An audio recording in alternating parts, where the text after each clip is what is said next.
Isso, tudo bem?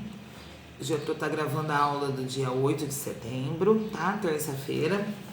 E hoje eu mandou para você ciências, né? Hoje a gente vai falar sobre energia elétrica e a energia magnética. Tá? A energia que deixa a gente elétrico, você andar de bicicleta, que você gosta, né? Ó, vamos começar lendo aqui. Vai lendo o texto e explicando, que eu acho mais fácil para você entender, tá? Cargas elétricas. Toda matéria é formada de partículas minúsculas, que não podem ser vistas ao microscópio. Essas partículas têm cargas elétricas, que podem ser positivas ou negativas. Então, existem coisas no nosso corpo que não dá para ver nem pelo microscópio, que é a energia que passa nele, tá? Em todo o corpo tem isso, que é a energia positiva e a negativa. Todos os corpos têm certa quantidade de cargas elétricas, mas a quantidade de cargas positivas e negativas são iguais e distribuídas de maneira uniforme na parte toda do corpo, tá? Ó, vou ler de novo. Todos os corpos têm certa quantidade de cargas elétricas, mas a quantidade de cargas positivas e negativas são iguais e distribuídas de maneira uniforme na maior parte do corpo. Dessa maneira, é difícil perceber a eletricidade. Quando há diferença de carga positiva e negativa, podemos notar a presença de eletricidade nos objetos. Então, o corpo ele é formado pela energia positiva e pela energia negativa, tá? Elas são sincronizadas lá. Não é assim, nem assim. Ela é certinha, tá? Quando ela dá uma desbalanceada, quando a gente põe a mão em algum lugar que dá choque, entendeu? É porque a energia positiva e negativa não está balanceada. Tá? Às vezes os cabelos levantam, né? Tudo isso. Se a gente estivesse na escola, a gente faria agora uma experiência dos balões, que nem essa menina está fazendo aqui, entendeu? Que é bem legal. Mas, infelizmente, não dá. Que vai mostrar que os cabelos levantam, assim. Muito bacana. A número 1. Leia a situação a seguir e depois responda a questão. Em uma atividade na escola, os alunos cortaram papel em pequenos pedaços e colocaram sobre a carteira. Ao aproximar um pente de plástico dos papéis, não notaram alteração nenhuma. Depois, esfregaram um pedaço de tecido no pente várias vezes. Então, ao aproximar o pente, eles notaram que os pedaços de papel foram atraídos pelo pente. Se você quiser fazer essa atividade em casa, mandar um vídeo para a Pro vai adorar. É bem legal isso. Corta os pedacinhos de papel, pega o pente de plástico da avó ou da mãe, põe perto, ele não vai mexer. Aí você esfrega assim, ó, bastante no coisa e chega perto. O papelzinho vai andar, é bem legal. Grava um vídeo, manda para a Pro, por favor. Agora você vai explicar o que ocorreu. Por que aconteceu isso? Por que a hora que o papel estava ali na mesa e o plástico estava normal, ele não se mexeu? Hein? O que você acha que aconteceu a hora que você pegou o pente e esfregou ele no tecido? A hora que você esfregou bastante no tecido, o que aconteceu nele? Que ele começou a fazer o papel se mexer. Você descarregou uma carga de energia nele, tá? Então, você esfregou ele, você alinhou todo ele e você passou sobre o papel. Então, aquilo lá, eu vou ajudar você na resposta, ó. Explique o que ocorreu. Então, você coloca assim, mesmo. Quando você esfregou o tecido no pente, houve a remoção da energia da carga elétrica. Então, você tirou aquela carga elétrica de lá. Isso deixou o pente eletrizado. Desculpa. Isso deixou o pente eletrizado, então ele ficou com energia, ficou elétrico, tá? Tornando capaz de atrair os pedaços de papel. Então, a hora que você esfrega o pente, você vai pode sentir que ele tá quente. Então, você ativou aquilo ali, entendeu? Aí você passou e fez ele andar, tá? Entendeu a resposta? Energia elétrica, agora a gente vai ver. Com a diferença na quantidade de cargas elétricas positivas e negativas em um objeto, pode-se obter a energia elétrica. Então, ó, com a diferença do positivo com o negativo, você pode obter a energia elétrica. Olha que legal que é a luz ali, ó, é feita de energia elétrica. O celular foi carregado na energia elétrica, né? A gente vai ver aqui as usinas, uma usina hidrelétrica. A energia elétrica é a principal fonte de energia utilizada no mundo. Equipamentos como computador, televisão, chuveiro elétrico, geladeira, aquecedor elétrico funcionam com energia elétrica. De forma geral, esse tipo de energia que utilizamos em casa é gerado em usinas. As pilhas e baterias são geradores de energia importantes, pois permitem utilizar equipamento em locais onde não existe rede de distribuição de energia elétrica.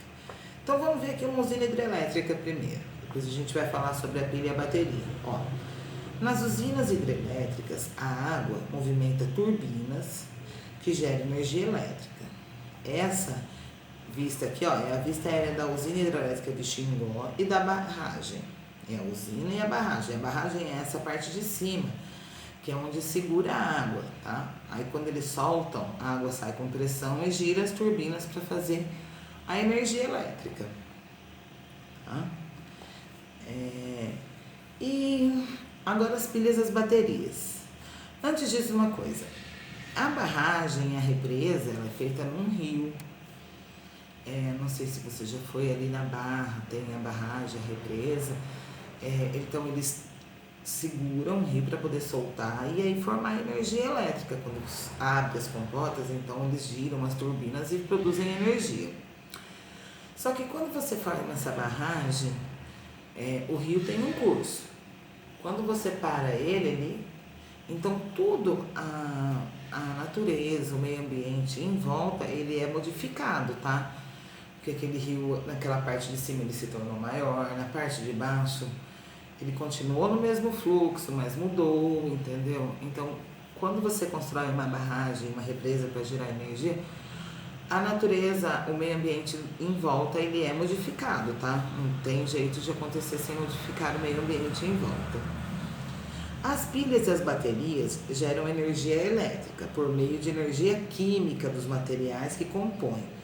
Então, eles têm os produtos químicos que produzem essa energia dentro das pilhas e baterias.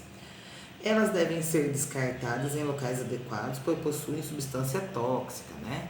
Tem os lugares certos para descarte de pilha e bateria. Não pode jogar no lixo comum lá, que vai para o aterro. Separa. Existem lugares que pegam essas baterias, tá? Número 2. Agora leia o texto e responda. No Brasil, a maior parte da energia elétrica utilizada é produzida nas usinas hidrelétricas. A água se movimenta, as turbinas dessas usinas vêm de represas e barragens. Quando essas represas são construídas, grandes áreas são alagadas. Entre essas áreas podem estar floresta e também cidades. Por isso, quando a barragem é construída, muitos seres vivos perdem seu habitat natural e as pessoas que vivem na região precisam se mudar de lá. Qual é o recurso natural usado para gerar energia nas usinas descrita no texto? Então, que recurso natural eles usam? Que eles fazem a barragem para conter o quê? A água, né? A água é o recurso natural. Olha lá, é ela que faz girar as turbinas. Qual é o problema causado pela instalação de usinas hidrelétricas? Qual que é o grande problema que a gente falou até agora? É a construção das barragens, né? Que afeta o meio ambiente, afeta a vida local, muda tudo que tem em volta daquele rio, tá? Agora vamos na página 24, que a gente vai falar sobre circuito elétrico. Como que as coisas acendem em casa, né? Tudo isso. Quando ligamos os aparelhos elétricos à rede elétrica ou a uma pilha, permitimos que cargas elétricas se movimentem através dos fios. Esse movimento das cargas forma uma corrente elétrica. É a passagem da corrente elétrica pelos componentes internos de um aparelho que faz com que ele funcione. Mas para que haja corrente elétrica e os aparelhos funcionem, todos os componentes devem estar conectados sem interrupção, formando o circuito elétrico. Olha aqui, ó, componentes de um circuito elétrico. Então, o que precisa fazer? Vamos pôr para a luz acender, tá? Então, vai ter a luz, né? Aí vai ter o gerador de energia, que pode ser uma pilha, ou aquele quadro de força que tem na nossa casa. Aquilo lá é um gerador de energia, tá? Que vem do poste e entra para dentro da nossa casa. Então, ele tem esse gerador, tem que ter o fio que vai chegar até a lâmpada e a lâmpada que vai voltar. Ele tem que estar fechado, inteiro assim, tá? Aí ela consegue acender numa bateria. Vamos pôr que a gente está tentando fazer uma luz acender com uma bateria. Então tem os fios, você coloca e ela acende a luz. A passagem da corrente elétrica por um circuito depende dela estar aberto ou fechado, que esse é da nossa casa, tá? Então, passa pelo interruptor, você aperta o interruptor, ela acende. Quando você desliga, aperta o interruptor, ela apaga. É isso que ele está mostrando aqui, ó, o circuito fechado. É quando o interruptor está fechado, tá? Quando você apertou e a luz acendeu. Então, a corrente está ali, girando, né? Você apertou o interruptor para apagar, ela parou. Ela já não está mais tendo uma parte inteira, ela não está fazendo esse círculo porque ela foi interrompida pelo interruptor. Ele desligou a luz, tá? Ó, considere que uma televisão está ligada. Então, responda. A passagem da corrente elétrica através dos fios da televisão. Ó, a passagem de corrente elétrica através dos fios da televisão. Então, tem essa passagem de corrente elétrica? O que você acha? Ela faz o circuito inteiro, né? Você aperta o botão e ela liga.